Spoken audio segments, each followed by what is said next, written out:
अस्सलाम वालेकुम students, hope so you are fine at home. Students, next आपका question है question number 4 at the playground lesson का, जो कि लास्ट क्वेश्चन है। व्हाट डिड जिम से?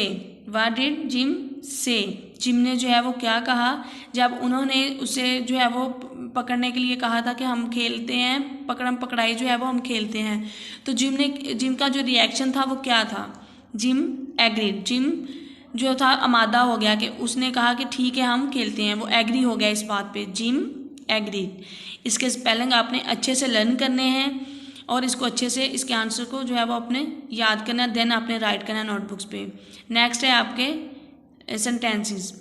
2 आई हैव 2 बॉल्स। मेरे पास 2 गेंदें हैं। एंड और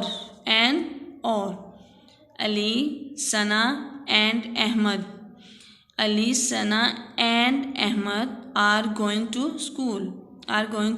स्कूल। ये आप लोगों के सेंटेंसेस हैं और ये आप सेंटेंसेस जो है वो आपने इनको अच्छे से लर्न करना है और फिर आपने अपनी नोटबुक्स पे राइट करना है।